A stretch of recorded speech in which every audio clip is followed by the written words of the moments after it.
à tous et bienvenue dans cette édition de l'UDEP TV francophone, une édition qui va partir aujourd'hui de la place Saint-Lambert à Liège, d'où partira également une grande manifestation nationale pour dénoncer l'enfermement des innocents, dont les enfants, dans les centres fermés. Et également, il faudra rappeler que les sans-papiers et leur comité de soutien sont en train d'exiger par cette manifestation l'arrêt des expulsions et aussi la régularisation pour tous les sans-papiers. D'ailleurs, je suis avec Madame France Arrête, qui est la coordonnatrice du CRACP, c'est les collectifs de résistance au centre fermé pour étrangers. Alors Madame France, quel sens donnez-vous à la manifestation de tout à l'heure? Oui, donc je voudrais vraiment préciser les objectifs de la manifestation. Donc il s'agit bien de réclamer la suppression des centres fermés pour tout le monde, bien sûr pour les familles et les enfants, mais nous refusons qu'il y ait encore des centres fermés et des expulsions. Nous pensons que cette politique restrictive que la Belgique applique en matière d'asile ne fait que priver les gens de droit de séjour et donc les envoyer dans la clandestinité. C'est la raison pour laquelle nous avons deux autres revendications pour cette manifestation. Tout d'abord, la régularisation des sans-papiers. En effet, dans l'accord gouvernemental, il y a quelques dispositions en matière de régularisation, mais aucune n'est encore concrétisée. La nouvelle ministre de l'immigration n'a d'ailleurs même pas encore de bureau. Et d'autre part, ce qui n'a toujours pas été obtenu, c'est une commission permanente de régularisation. Donc que les régularisations se fassent par une commission composée d'ONG et non plus selon le bon plaisir du ministre. Enfin, donc pour terminer, nous savons qu'aujourd'hui, beaucoup de sans-papiers, à cause de toute cette politique, sont surexploités dans toute une série de secteurs comme l'agriculture, la construction, le textile, les services domestiques et d'autres. Et donc vraiment, nous disons stop, stop à l'esclavage moderne, droit au permis de travail, droit au permis de séjour. Et ça fait au moins 9 ans que les centres fermés de Votem existent et ça fait aussi longtemps que vous avez commencé la lutte. Est-ce que jusqu'à présent quelque chose a changé? Mais ce qui a changé par rapport à Votem, c'est qu'à un moment donné, on a voulu y mettre des enfants et que maintenant il n'y en a plus.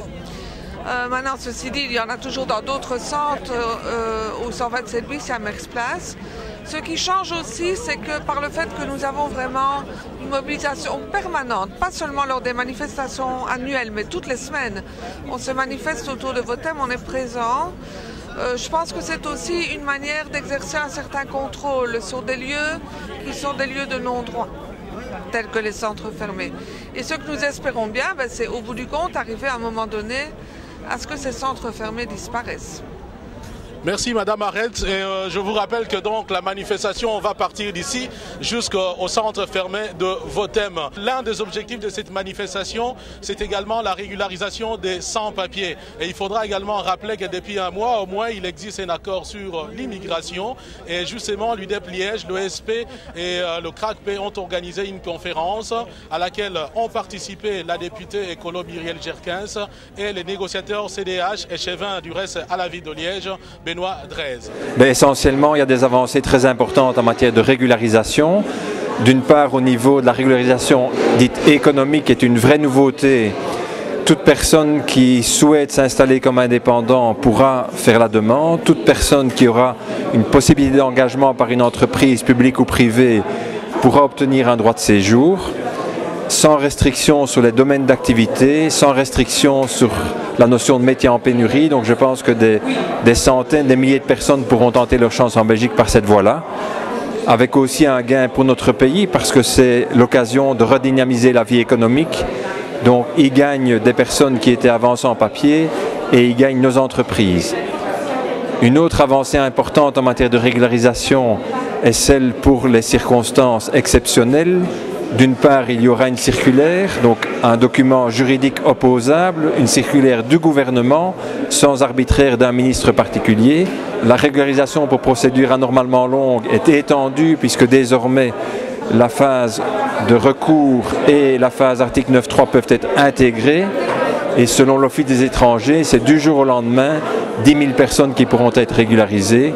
Et enfin, on obtient cette demande pressante qui était la notion d'attache durable, qui pour des raisons de susceptibiliser est baptisée ancrage local durable, mais c'est exactement la même chose, et qui permettra, sans condition de durée, sans condition de titre de séjour pendant cette durée antérieure sur le territoire, de tenter sa chance. Tout le monde, sans exception, pourra introduire une demande sur cette base-là dès adoption de la circulaire par le gouvernement.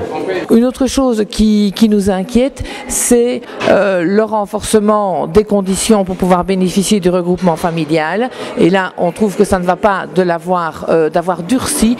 Les centres fermés sont maintenus et puis nous regrettons évidemment qu'il n'y ait pas un moratoire qui permette aujourd'hui d'arrêter les expulsions, sachant que les personnes vont être expulsées aujourd'hui alors qu'elles correspondent aux critères. Et puis enfin que ces critères ne soient pas dans une loi et qu'on n'ait pas remis en place une commission indépendante de régularisation qui là permettrait le regard de la société civile.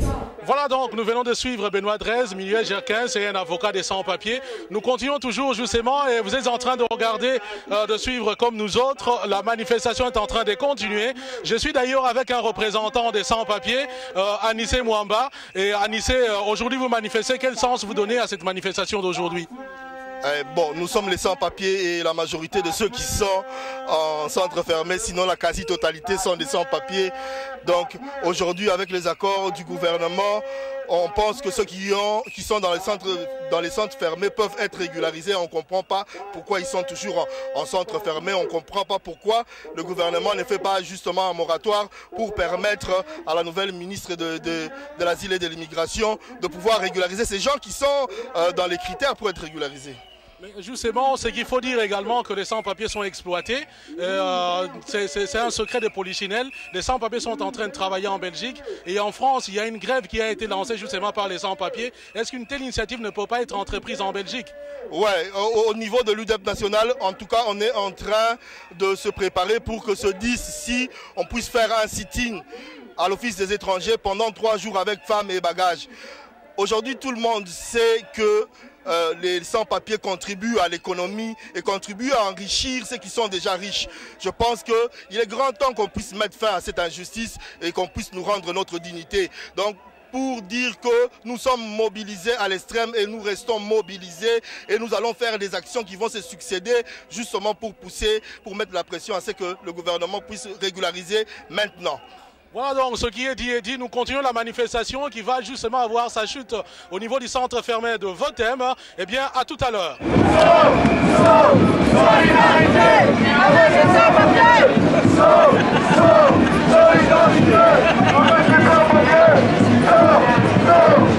Voilà, nous sommes déjà au centre fermé de Votem, l'endroit où il y aura justement la chute de la manifestation. Mais vous rappelez également que le 7 avril avait eu lieu la présentation réussie du film Traces de lutte.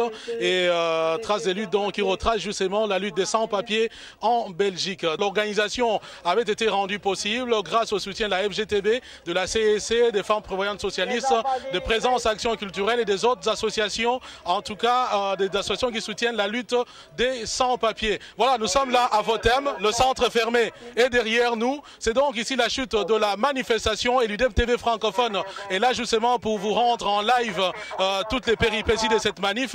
Et je suis avec le porte-parole de l'UDEP Liège, alors Francis Ngoma. Après cette soirée, après cette journée de manifestation, qu'est-ce que vous pouvez dire aux hommes politiques qui nous suivent et qui sont en train de suivre justement la capacité de mobilisation de l'OSP, de l'UDEP Liège et du CRACP? Merci beaucoup. Ce qu'on doit dire au gouvernement, que l'application sur l'immigration soit d'application le plus vite possible et qu'il puisse y avoir un moratoire concernant cet accord et que ce moratoire soit aussi d'application pour ceux qui sont à l'intérieur des centres fermés. Voilà, merci donc à Francis Ngoma, mais pour nous, en ce qui nous concerne, c'est également ici que nous mettons un terme à cette édition du journal de l'UDEP TV francophone. Le rendez-vous est donc pris à la prochaine édition, mais d'ici là, j'aimerais simplement dire à tous les sans-papiers que la lutte continue. Je vous retrouve donc la semaine prochaine. Merci, au revoir.